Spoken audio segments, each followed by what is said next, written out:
Allah melihat bahwa kejahatan manusia besar di bumi, dan bahwa segala angan-angan dan maksud hatinya hanyalah kejahatan senantiasa.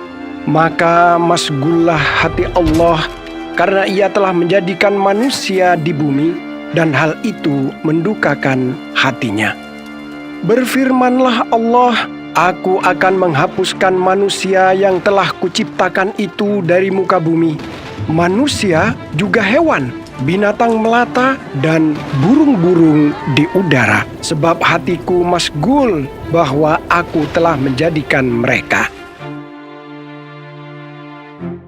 Tetapi Nuh mendapat rahmat dalam pandangan Allah. Inilah riwayat Nuh, seorang yang benar dan tak bercela di antara orang-orang sezamannya. Nuh hidup dalam hubungan yang akrab dengan Allah. Ia dikaruniai 3 orang anak laki-laki, yaitu Sem, Ham, dan Yafet. Sementara itu, bumi sudah bobrok di hadapan Allah dan penuh dengan kekerasan. Allah mengamati bumi dan sungguh betapa bobroknya.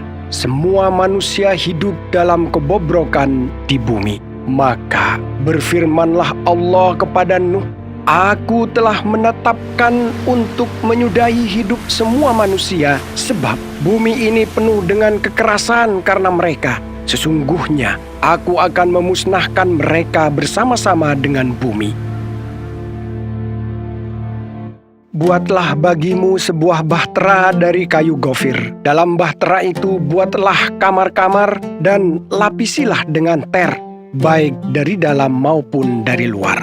Beginilah harus kau buat bahtera itu, 300 hasta panjangnya, 50 hasta lebarnya, dan 30 hasta tingginya. Buatlah lubang cahaya pada bahtera itu dengan menyelesaikan bahtera sampai sehasta dari atas. Pasanglah pintu bahtera itu pada lambungnya. Buatlah bahtera itu bertingkat bawah, tengah, dan atas. Ketahuilah, aku akan mendatangkan air bah ke atas bumi untuk memusnahkan semua makhluk yang bernyawa di bawah langit.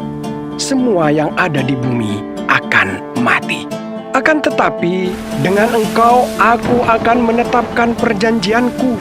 Engkau beserta anak-anakmu, istrimu, dan istri anak-anakmu akan masuk ke dalam bahtera itu. Dari segala yang hidup, yaitu segala makhluk, haruslah kau bawa masuk ke dalam bahtera 1 pasang, yaitu jantan dan betina, supaya mereka dapat tetap hidup bersama-sama dengan engkau. 1 pasang dari berbagai jenis burung, berbagai jenis hewan, dan segala jenis binatang melata di bumi akan datang kepadamu, supaya mereka dapat tetap hidup. Engkau pun harus mengumpulkan segala bahan yang dapat dimakan dan menyimpannya. Itulah yang akan menjadi makanan bagimu dan bagi mereka. Nuh melaksanakan semua itu sesuai dengan semua yang diperintahkan Allah kepadanya. Demikianlah dilakukannya.